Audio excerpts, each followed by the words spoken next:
Welcome, friends, new and true. I just want to bring you back to when we explored through the stained glass windows episode, and we talked about how we can accept all the parts of who we are to help heal as we continue the work of working from the inside out. So today we're going to uncover different ways to be a witness of the past and recognize old wounds. And we will learn how to merge with and embrace those parts of us. You're really encapsulating the whole self of who we are. And we all have had experiences. Everyone has had so many different experiences, and we cannot judge our experiences from another person's experiences, but we put a lot of judgment upon ourselves of what happened to us and how it happened and why it happened. And really, it's our duty to heal from these past traumas and wounds. We might not know the path to take or where to start, but it's having the courage and commitment to show up for yourself and keep seeking to learn more about you, because that's what really matters. A person can only heal as deep as they are willing to venture within themselves. And as I always say, just learning to navigate your own internal landscape. Well, the person that I've invited here today has done just that. She is a way shower in holistic practices of wellness to healing. Lacey Boles is a shamanic practitioner sharing her spiritual gifts since 2007. And her approach promotes the mind, body, and spirit connection. And you all know that that's what I'm all about. And she gives you a sustainable model for personal growth and long-term transformation, as she offers a wide range of intuitive and energy-based healing services designed to help you discover your authentic self and cultivate personal empowerment. My experience with Lacey, geez, I've known Lacey since probably, I think it was 2011. And I saw her for massage therapy. And it was a massage that I had never experienced in my life, because I was willing to open, and I told her, go as deep as you need to. I'm here to release. I could feel these tensions and everything that I was going through at that time. We had just moved to Iowa, and she really she really goes deep. This is what her specialty is. She is amazing how she can witness you where you're at and still hold deep compassion and kindness in her own heart. She opens her heart literally and shines that for you. So that way you can recognize and be able to see how the dynamics have happened and how shifts can happen for you. So without further ado, I want to introduce you to my soul sister, Lacey Boles. Welcome, Lacey. Thank you for being here. Thank you so much for having me, April. It's such a blessing to be with you and to have been a part of your journey. And I just want to reflect back to you how important you are to mine as well. Mm. Yes, we have definitely been on quite a few journeys together in many different dynamics. And that's when you know it just who a true friend, a true authentic person is even when you might be navigating through some darker spots or just witnessing things about yourself, and the other person just is there, and you seeing that for me and still holding space, still being there for me, is just just so beautiful. And you being here today, supporting me again is such a wonderful treat. So thank you again, Lacey. Mhm. Um, do you mind sharing more about you and your journey on your spiritual path? Well, how much time do we have? Exactly, right? I can try to give you the short version. Yes. As you mentioned, I started out in the massage field, body work. Um, I noticed that when I was working on people hands on, that I could feel and sense and know things about them and their healing journey. Um, it took me a long time to get the courage to actually say out loud to people what I was feeling. But once I did, I kind of cracked open this whole world of a deeper level of understanding healing, how it works for myself and with others. I'm just so thankful for the people who put trusted themselves in my care, who trusted me and trusted that space with me and helped me learn too what healing really looked like, what it felt like to show up and to hold safe space. I'm really thankful for massage being such a great vehicle for me to learn Hmm.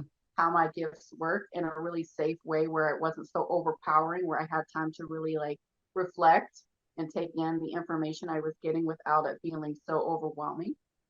Um, I would see past lives for people. I would see pain or traumas that they had experienced, and it's usually on that emotional level. That's that first. My really strongest gift is through this emotional empathy, and it was very natural and normal for me. I didn't know that not everybody did that. So whenever I was showing up and holding space for people in that way, I noticed I got a really deep response from people, and I kept hearing back from people like, Lacey, the work you're doing is not just massage, you are doing so much more Hmm. in these sessions. And I just kept trusting that, and I kept letting people trust me. It really is a relationship back and forth. I think massage taught me how to have a relationship with people in a healing way that also honored me and helped me set a boundary where it wasn't me just trying to do all the work. It helped Yeah. me understand that boundary and how to teach others that boundary, because there were people who did expect me to do all the work for them. And that's when I started to, I would say, outgrow massage. And that's what really led me into other alternative holistic methods that use more energy and intuition and Mm. empathy. And that's when I discovered shamanism and just fell in love with it. I realized that I was already doing a lot of these things that, whether it was soul retrieval or energy extraction or curse unravel, like I was already doing these things. I just didn't have the terminology for it. I just didn't know that that's what it was Mm. called. So once I started to brush up on it and practice it, and then actually did my 2 year apprenticeship, then I was like, okay, I'm ready. I'm going to just do this. And I feel like I've just been doing that ever since, and it hasn't stopped. Yes. And I love how you walked us through that and how just as you witnessed that and allowed yourself to become more, and how that shifted for you or through you. Um, and the the words that you used of people expecting you to heal them or to fix them, I think a lot of people will, I can just say with massage, oh, I Mhm. have this tight muscle, I have, it's the end result of Yes. some dysfunction. And then Yep. they come to you, they get immediate relief, right? They feel great and everything. And then 2, 3 weeks later, there's that shoulder again, or, whatever it is that's popping up for them. Yes. So you being able to step back and say, okay, this was a great avenue, but I want to go deeper and get to the root of what these Yes. causes are. Yeah, instead of just putting it wasn't a band-aid, but just Yes. not a A quick fix. short-term solution, There we rather go. than a Yes, long-term sustainable solution. Yeah. exactly. Yeah. And I believe that, we all have the answers within ourselves. It's just connecting with people such as yourself or myself or others that are guideposts. I always say I'm like the scarecrow in the old Wizard of Oz movie, right? I'm at the end of the yellow brick road, and Dorothy comes up and he says, you can go that way or you can go that way. Which way do you want to go? We can't do the work for you. Well, I love how you talked about addressing like those deeper layers and those root layers, because I was so curious about what can we do to prevent even that. I just kept getting more and more curious, and I feel like I see people on a soul level. So that's all about perspective and perception. And so as we create this distance between us and our so-called problems, when we look at ourselves through those soul eyes, through those spirit eyes, from this higher perspective of understanding there's a whole bigger picture, Mm. that's when we can begin to understand what healing is and understand what wholeness is, and the part and the role that we play in it, and the power that we hold from the way that we see things. What I love about connecting with people on a soul level is that you learn how afraid we are of how powerful we are. You see all of these different trends and themes that come up with people of, and I know for me, one of my biggest wounds that I had to overcome was just the sense of like, it was afraid to imagine I could feel pure joy, that I could be in this Mm. state of just unsuspended happiness, because so much of what I knew and so much of what we know growing up is very much survival mode. And Hmm. it's understanding we created a lot of strategies in our life to help us survive, but we didn't create strategies um, to help us understand happiness and joy and celebration. And so we really have to get into that curious place as to that soul perspective of what's the bigger picture here, because when we're in survival mode, it makes us tight, it makes us condensed, it makes us firm. So it doesn't mean that we can't be strong. It just means we have to learn how to bring flexibility and adaptability into our strengths. And so there's a balance. And I noticed that most people tend to have one side that weighs heavy or the other in Hmm. that balancing game. And so when I'm with people from that soul perspective, we can take a greater shot and say, okay, you're kind of getting heavy on this one side. You're being too hard on yourself, or there's a lot of judgment and criticism going on here, and you can't see it Yes, because it's from the inside, and that's all you've ever known. And that strategy works for exactly. you, but it's creating woundedness now because you're in a position where you are safe now, and you can take a look at it and decide, do I want to keep going from that narrative? Do I still want that subconscious programming really Hmm. dictating and running my life? And the truth is we do have the power to look at those things and investigate those things and look at it as a exploration and an adventure. But when we're in survival mode, we don't know we have the luxury of time and space. And so much of the work that I do on that soul level is very much just about how can we push the pause button. You'll notice when I do sessions with people, I breathe a lot. You're always hearing me breathing. It's almost like I'm just kind of like releasing these stuck, stagnant energies that are in the body, because I can feel in my body what someone's feeling in their body for empathy. And so Mm. just having someone sit with you on that soul level who's willing to breathe with you, willing to help you move through that stickiness, or just to help move into a deeper state of clarity and see yourself and be able to see that there is distance between you and whatever problems or woundedness you think you're dealing with. We Say get that. that one more time. Say that one more time. About the Here's one of distance, my favorite creating things. creating distance between yourself and the problem. Say that again, because so many Yes, people are entangled in it yes. that they can't see past that. Yes. And that's the whole point, is that it's perception. So one of my favorite quotes is actually by Albert Einstein, and he says that we can't fix our problems from the level that we created them.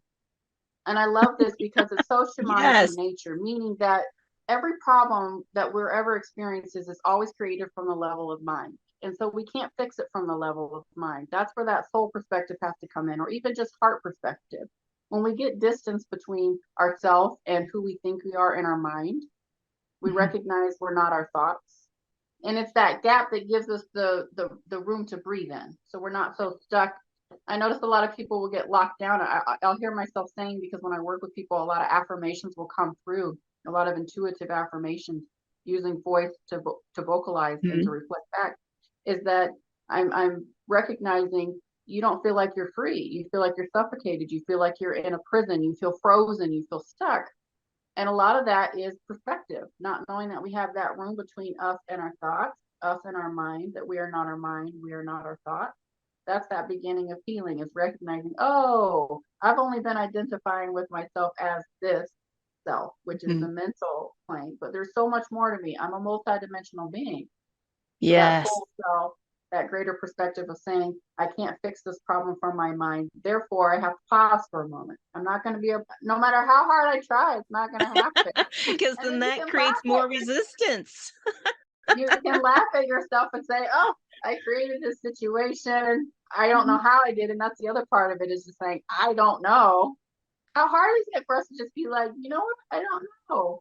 We think we Yeah. have to have all the answers, and that's part of that train that's running in our mind of Yes. saying you have to be perfect, you have to be knowing Mhm. exactly what to do. And the truth is, you don't. You really have No, to learn how to embrace the mystery and surrender over, exactly. trusting, trusting Yeah. that you're going to be okay. And just as you said in the beginning, Lacey, it's about the curiosity. So once we say, I don't know, Hmm. and then just become curious about a situation like, oh, I wonder how that's going to happen.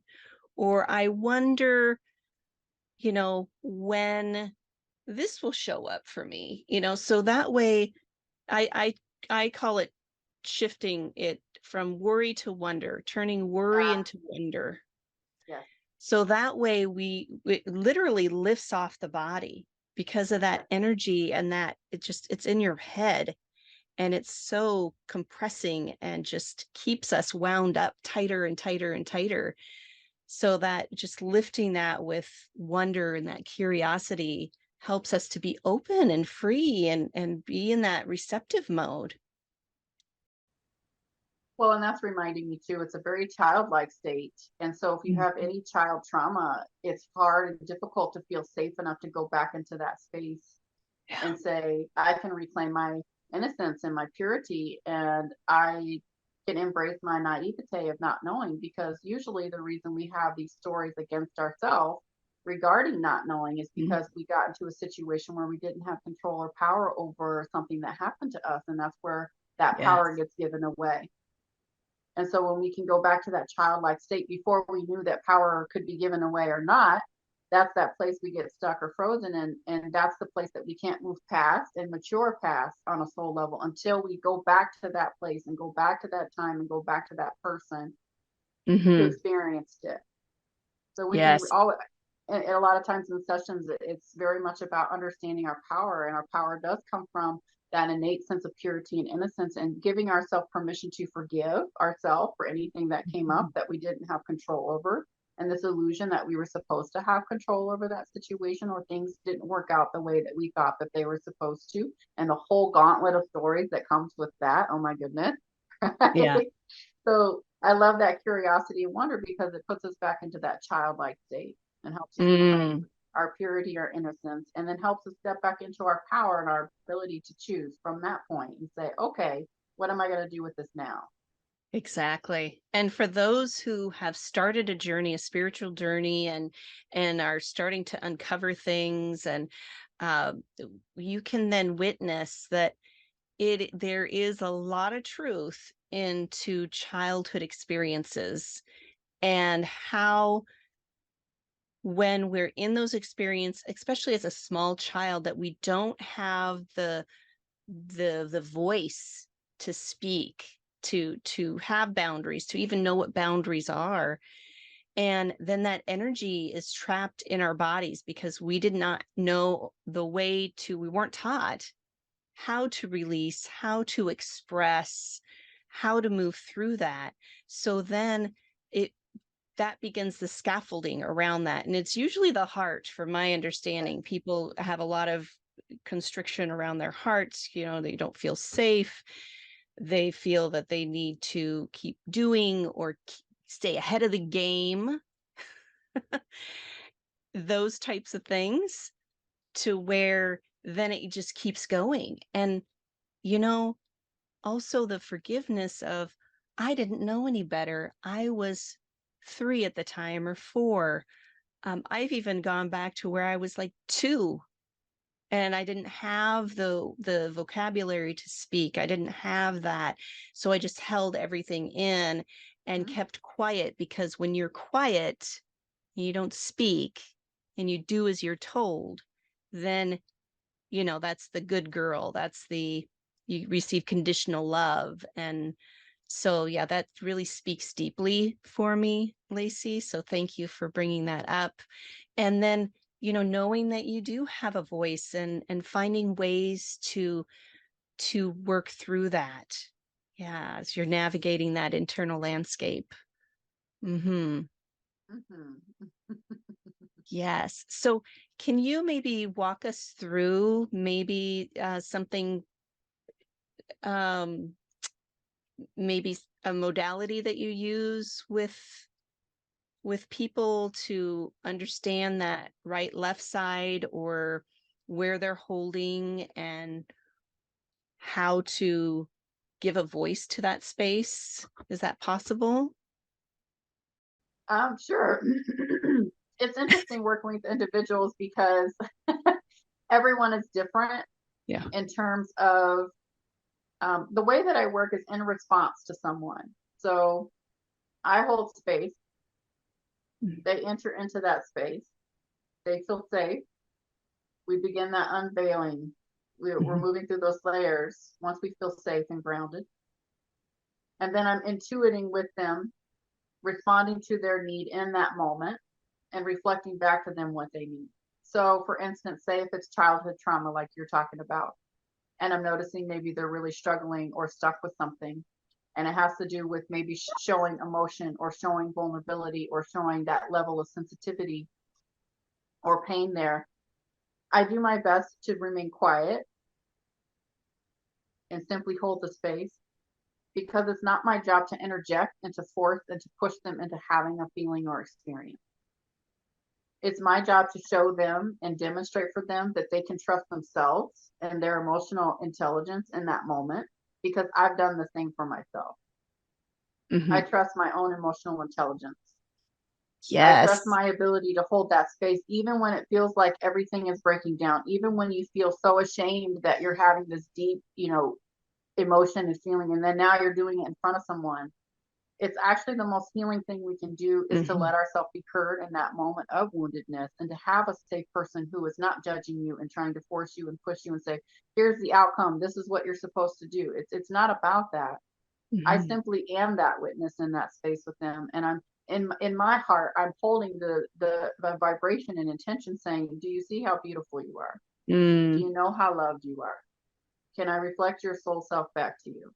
Can we hold this space together without pushing, without adding distraction or the disillusionment like you're talking like it's our minds get so crazy and so busy, and so when we finally get in that space where we actually feel safe and heard and held, we spontaneously blossom. We spontaneously Mm. organically can release and remove because our bodies have an intelligence that already know what to do. It's getting our mind out of the way to allow for that alignment, to allow for that flow. Yes.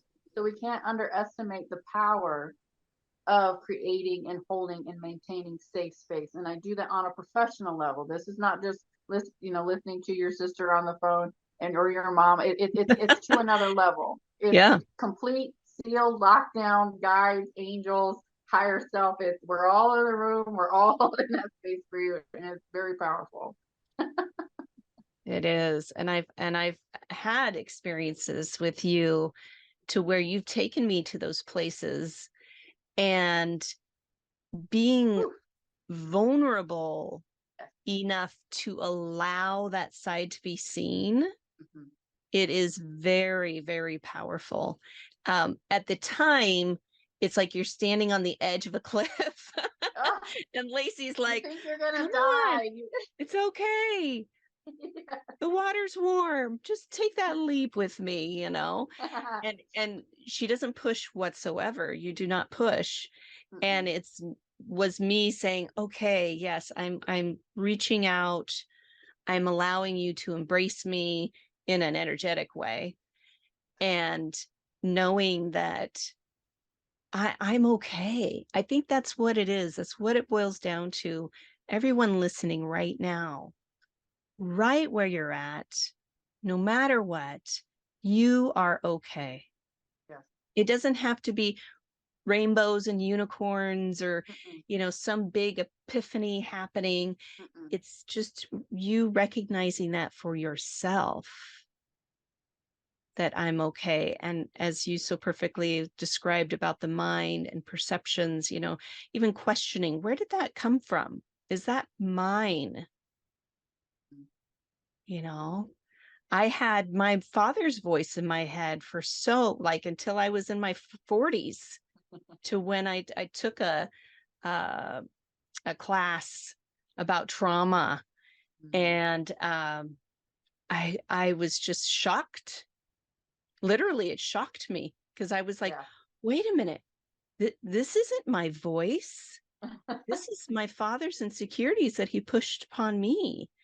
And so then I could make a choice. So that is very important too, of Yes. having that awareness and making that choice.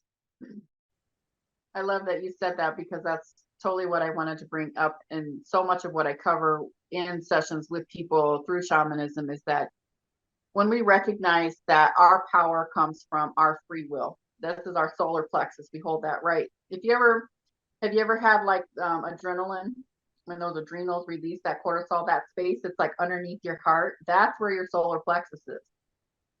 So if we connect to that solar plexus energy, that's the seat of our will. So Mhm. we each were born with free will. So no one or nothing can take that away from us. But we can delude ourselves into believing that it can be given or taken away. But the truth still remains that it cannot. It's always still intact. So it's our perception of that we have to understand, right?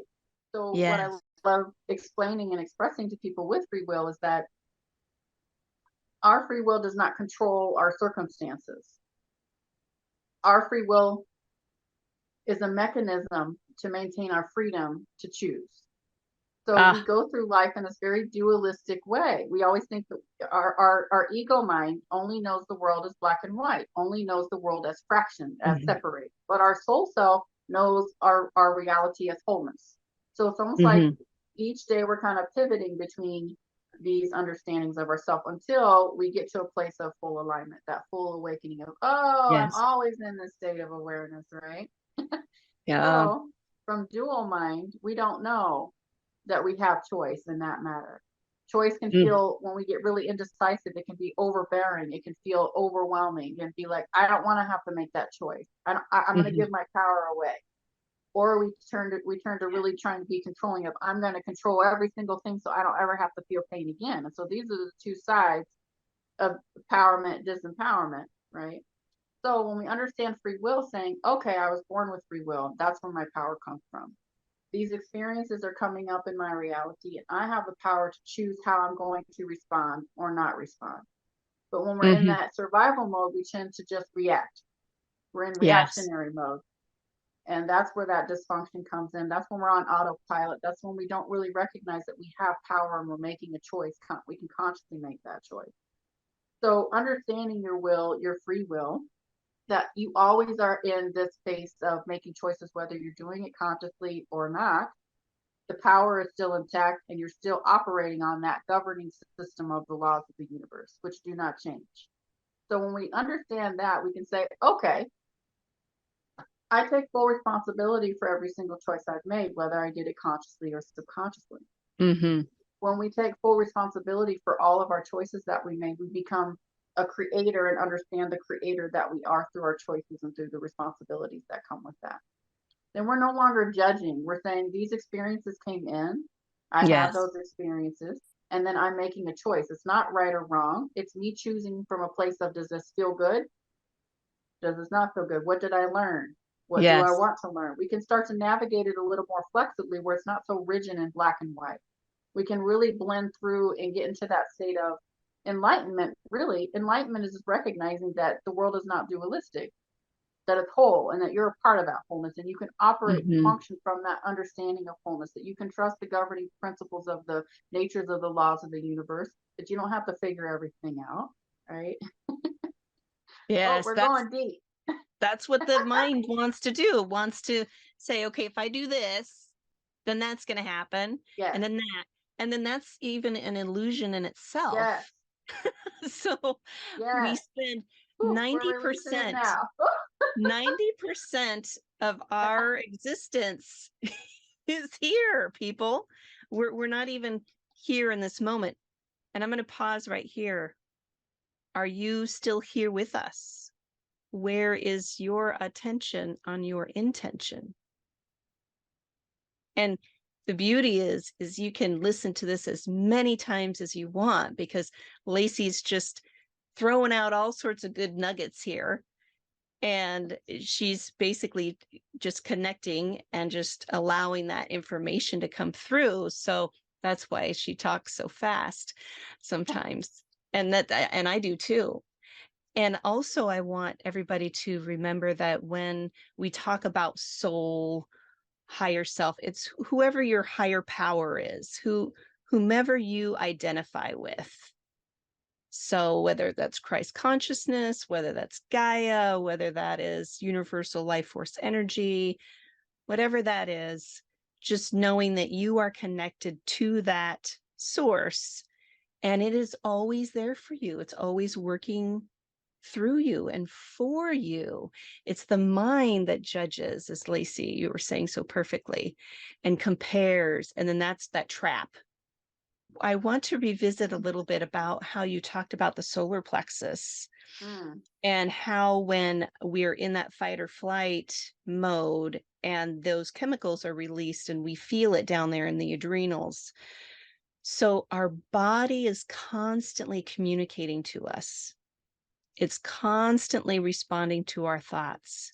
And so when we're more aware of, oh, I'm having some tension in my shoulders, instead of saying, oh, I'm so stressed, this is why. This is, then that's going to keep going. Instead of saying, oh, I'm witnessing how my body's communicating to me. Oh, I guess I need just to get up, walk away from the computer or from your phone and go out in nature, take a walk, do something to bring yourself back to you. Your body's constantly letting you know where you're at. So and it's not good or bad. I really want everybody to know that too.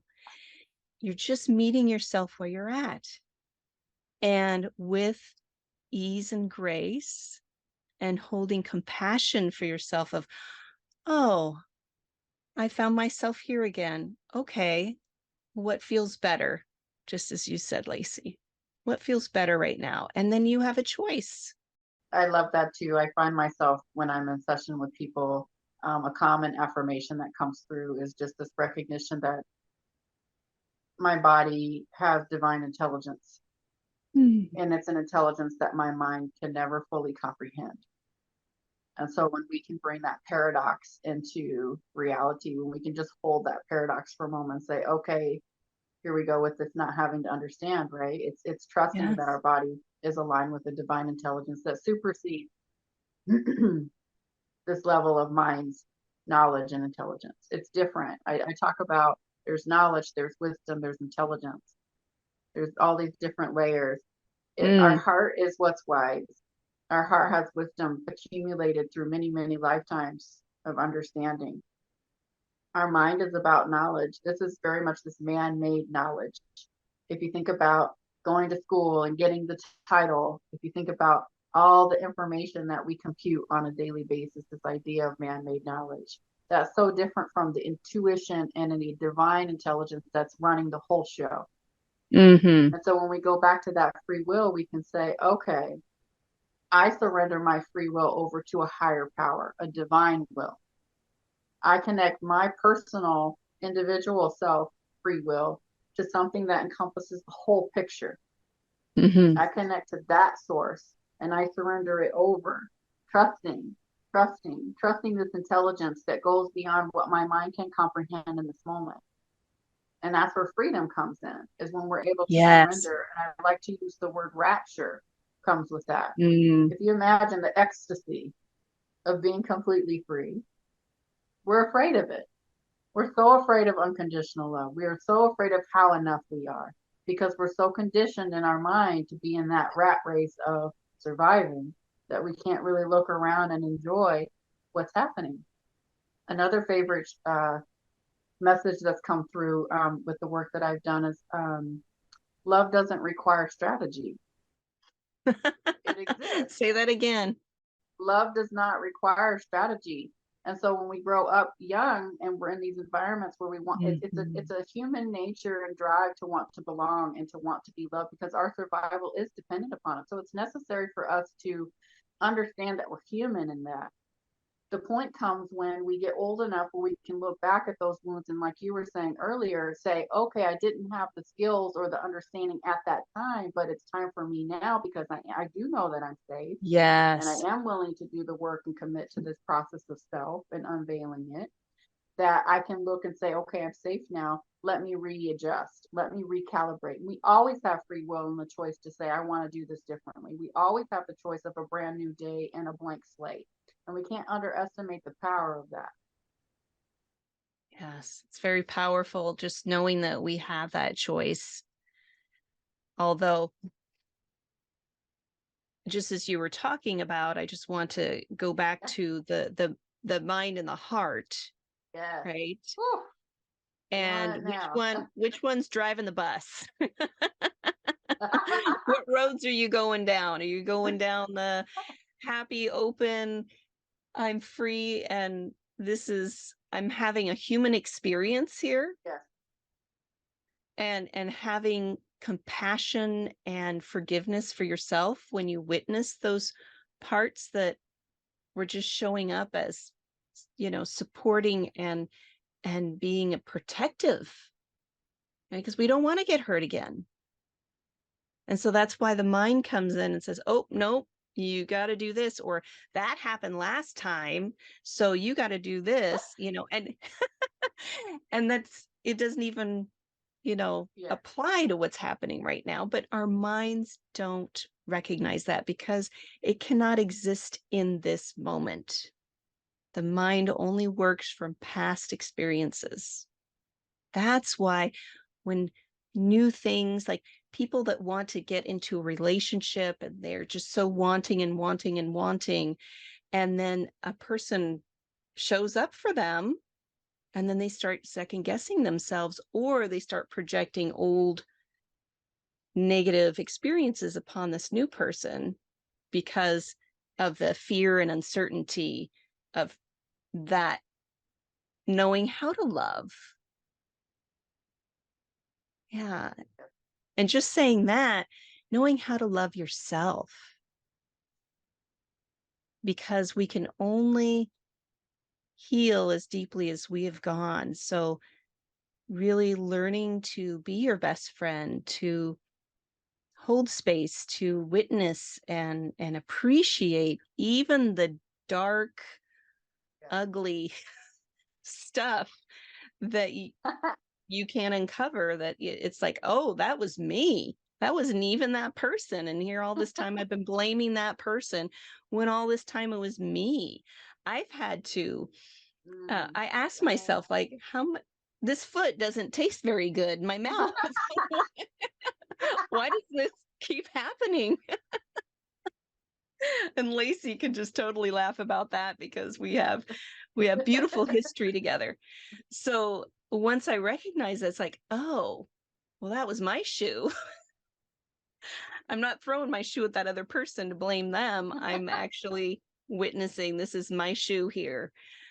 And then asking myself, okay, so how do I want to show up then? Instead of feeling shame or guilt, putting that upon myself, just allowing myself to be and to know that nobody's perfect.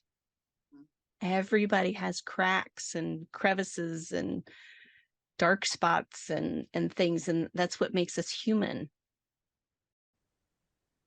Yeah. A common affirmation that comes through when I work with people, especially through that root chakra, is it's safe for me to be human. Hmm. And I love that. And I usually expand on that, explaining that as a human, I'm not perfect. And it's safe for me to not be perfect because the love that I am is already perfect. Ah, I just want to So pause right here. Just pause. The love that And, I am is already perfect. yes. And It's if you're safe for me to be listening or human. watching, if you could just pause there with Mm, us or come back to this when you can, just really breathe that into yourself. Those words, write it down, put it on your mirror in the bathroom, something to remind. yes.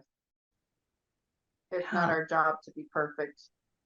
And it's nobody's job to love us or to heal us. It's ours. And we do have the power to acknowledge that love that we are. We have the power to be broken and to be wounded and to be in that dark, uncertain space. Mhm. It's safe for us to traverse and to travel on those roads as well, to embrace fear as a teacher and a friend and an ally. No one teaches us how to be with fear. Mm. And so it's so tremendous the light work that we're doing because we're demonstrating for others what it means to hold the hand of your fear, to hold the hand of your brokenness, to sit with that shadow, to bring light to it, to bring love to it. That's what Mm. the shaman does is it creates that relationship between all worlds. It says, I'm in the center. Me and my relationship with myself is the most powerful and important. When I am Mhm. completely centered and grounded and rooted in the love that I am, everything that comes and springs forth is automatically an organic expression of love and continuity and integration and alignment. I don't have to force that. That already exists. It's my Yes. job to be that translucent, transparent, releasing expectations, obligations, and judgments. It's being that clear, open channel, just being that vessel for that higher message that already exists, that's already perfect, that's already there underneath it all to be able to shine forth. We're getting out of the way. We're unlearning and unraveling those patterns. And we create that ripple effect in the world of light around us. And that's Mhm. very powerful. People can feel your presence. People can feel your intention for them. People can feel when they know their bodies know when they're safe.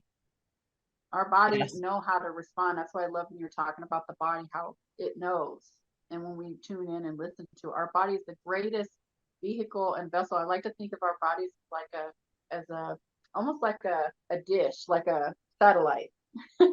We're constantly picking up this information. It's a lot of stimulus to Yes. constantly be computing, but we get to decide how we decipher those stories. And our body is picking up intuitively on so many messages from our environment, and we can feel and know through these receptors that is our body. And so much of our spiritual journey is trusting what we're picking up on, Mhm. trusting and speaking it, trusting it, allowing it. That's so much part of the process. It's a very feminine principle. We're typically in a very masculine expression. Not that it's bad or good. They both serve a purpose. But Mm. as a whole, we usually try to do and act and force and control and move things into play. But it's really, really beautiful when we can sit in our wholeness, feel that ring of power that we exude by sitting in our wholeness and create that ripple effect and let everything come to us. This is the feminine principle of relaxation. It's safe for me to Mhm. rest. It's safe for me to allow. It's safe for me to receive. It's safe for me to be supported. It's safe for me to be nourished. We're bringing that in. And so a lot of our trauma response says, like you were talking earlier about closing off that heart. When we close our heart off to the bad, we're also closing it off to the good. But as we realized Exactly. earlier with the paradoxes, there is no difference. They're one and the same. Mhm. Everything is one. So we have to allow it all to come in. We have to let ourselves be broken. And that's what's so Yes. beautiful about our heart is that it can be broken. And when it heals, it actually becomes bigger, stronger, more Mhm. powerful. But we don't know how beautiful and powerful and strong it is until it's been cracked wide open. That's literally its design is to be cracked wide open. Yes. Oh, just love this conversation and just the depth and the richness of information that is here. Um, I I also want everybody to know that as you're doing this work for yourself, it doesn't have to be huge. Mm-mm. This Lacey, it's taken decades for her to get to where she is. And, you can't compare yourself to whomever, right? And everybody's healing experience looks different, as you said before, Lacey, each individual, and what is really important for everybody to hear is that as you are giving back to yourself, however that looks for you, that'll soften the armor, the rigidity. There we go. Will relax, and then as you're working from the inside out, then you'll see the world in a different light, because when we're in that fight, flight, or freeze, you literally have blinders on and it's tunnel vision, and you're literally looking for threats and you're not seeing the whole picture and not having that empathy of, yeah, sure, a person might cut you off in traffic, or somebody might say something really snide at the grocery store, what have you. But since you have that compassion for yourself, you'll understand, oh, they're having a bad day. It has nothing to do with me. You'll be able to witness other people's woundedness as an observer, and not become reactionary and take it on as, oh my gosh, what did I do? How come that person behaved that way? That type of thing. It's more of, oh, somebody cuts you off, I have space for you. That's it. That's what I say now, because people are just really sporadic drivers right now. I don't know what's happening out there.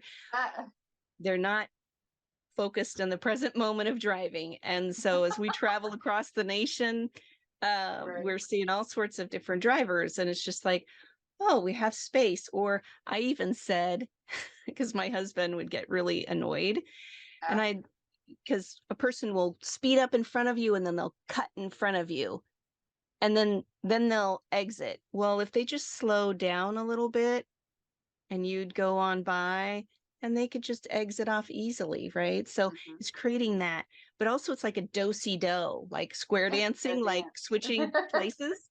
And I said, oh, we just did a do-si-do. And so now my husband says, oh, I guess we're doing the do-si-do, instead of saying, oh, that blankety blank person. So you see, as we witness it a different way, and that ripple effect, as you talked about, Lacey, Mhm. and just having that compassion for ourselves, and being willing to witness and know that it's okay that we're not okay sometimes. It's okay that things are shifting and moving with us, and that we're not labels, we're not our past, that we can actually see ourselves as this beautiful unfolding creator. It's very empowering, and that's what we get to for empowerment, as we talked about in the very beginning. I think the interesting thing about power and owning your power is that it's quiet, it's silent, and it's still. It's very much about presence and fully occupying this time, this space, this body. It's very much that mind, spirit, body, all together in unison. You look at it as like a target, like a bullet ring, each ring within itself, within itself. And we Mm. hold that power, that presence. That's our first relationship. And then we have our environment, we have our close family members, and then we have our community, and then we have the world. And so understanding that we're in a relationship with each of those things through that power and that vehicle, and that first relationship with self and how we understand our power actually creates a impact through Mm. creation in the world. And so when we were taking responsibility for our power, and we're saying, okay, I'm stopping for a moment to pause and evaluate and to take inventory and stock of the decisions I made, like you're talking earlier about recognizing, okay, I'm projecting. I'm making this choice or decision based on my fear and my fear response from the path that my mind has come up with, trying to protect me and keep me safe. But I don't need protection because love does not require strategy. So I can move forward. I can just be who I am in this moment. I can just fully occupy and penetrate this moment. And I can do it quietly. It doesn't have to be loud. Mm-hmm. And it's still powerful. When we can really pause and be at the center of our gravity, if you will. I like to think of it as like an atom, how we're that nucleus. And energy rotates in that gravity pull around us. We don't have to force gravity to do what it does. When we stay in the Yes. center, everything Yes. knows how to rotate around us. The stars align, the sun comes up. We don't have to do all that. We don't have to reinvent the wheel. You'll notice a lot of your problems are you trying to reinvent the wheel, trying to reinvent or creating drama out of trauma, like you said with the traffic stuff. Mm. We need that drama. We need to eat that drama in order to know what's going on, because we're so much in that survival mode that we don't recognize that we're addicted now to this sense of drama. Yes. You'll People notice in your feeding off of it.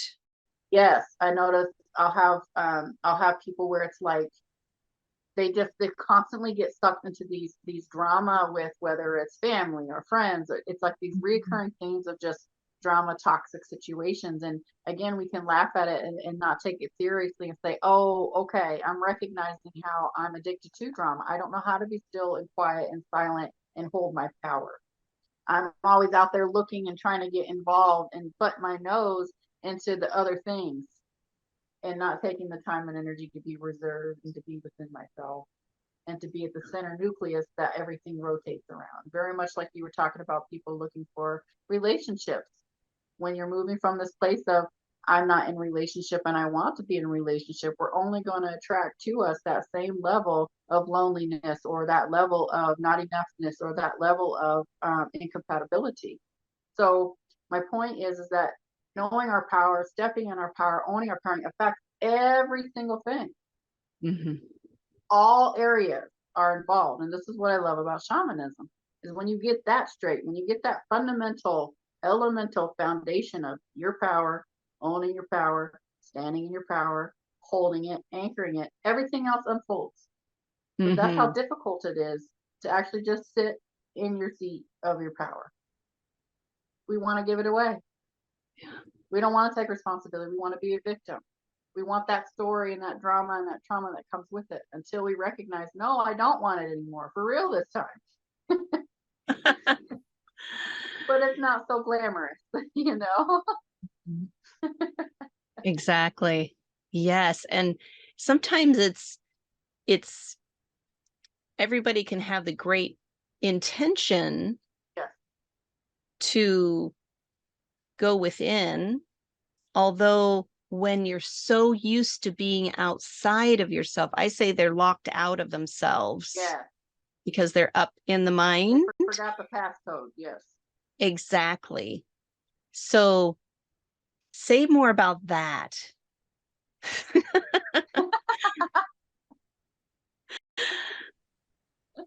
Figuring out our passcode. We're like, oh, I said it when I was like 5. So how am I supposed to remember what this was? Right? How do we get back in? Right? This is the question. How do we get back Yes. in? Number one, Because there's the there's a recognition and resistance happening there. It's like I know this is what I need to do, but there's like resistance. And so then because of that resistance, then they'll get distracted and they'll go around doing other things. mm-hmm. I'm this is like my story here. Yeah, same. So I know what I need to do. It's just how to get back in, because it happens, right? I'll be in the flow for a certain time and then all of a sudden, oh, I'm locked out again. What happened there? What's really funny is we never really left. Mm. We're always home. Our soul self is always overlooking our entire experience. Always. Very much like that stained glass that you talked about. That soul is the light that shines through that stained glass. Sometimes we're identifying as these broken pieces, as the work that's being done, but really we're the one watching it all happen. So the Mm. moment we can recognize, oh, I've been in it rather than watching it. I've been in it rather than just witnessing it and observing it from my place of power, from my seat of power, from the center. That's the awareness that we build. It's all about awareness, very much like you teach a lot about mindfulness. It's about being present in the moment and saying, oh, I'm recognizing how unpresent I am. Yes. And usually we recognize how unpresent we are through pain, through woundedness, those triggers. Those are the things Mm. that shock and jar us and say, wait a minute, wait a minute, wait a minute. This isn't working. I don't like this response that I'm getting. So we can be thankful for those experiences and thankful for pain in our life and the teacher that it is, right? Here we go again with recognizing that no one demonstrates to us what it looks like to walk through pain, to walk through that Mhm. inferno and to allow it to transform us and to transfix us and create alchemy through that. So we have to be willing to get burned. We have to be willing to see the ugly. We have to be really to get down in the dirty. Yes. And that like you talked a little bit about shame and guilt earlier, and those are really big powerful hitters, especially if you grew up in a religious background. I know for me, I grew up with that really strong influence. And what I've noticed, like through the work that I've done when it comes to shame and guilt, and those are blockages. That's resistance. I can't go there because it's too shameful.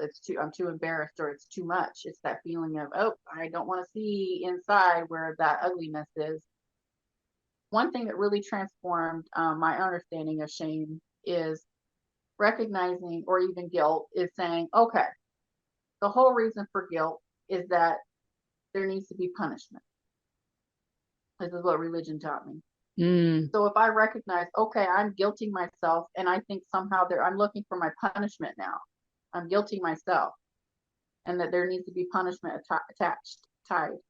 That model creates an addictive pattern where we look for punishment. We're looking for that outside of us to tell us, okay, you did it wrong or you did it right. So it becomes internalized. It's an internalized threat. And then we don't recognize we're the one holding that power Mhm. in the first place. So just that understanding of, oh, I'm feeling guilt right now. Where am I looking for the punishment, and how am I punishing myself? That's a Yes. big aha to say, okay, I have learned from my experiences how to punish myself and to guilt myself and to shame myself into not growing, into not evolving, into not shining my light, into not stepping up and standing out and being this authentic, radiant, dynamic being that I am.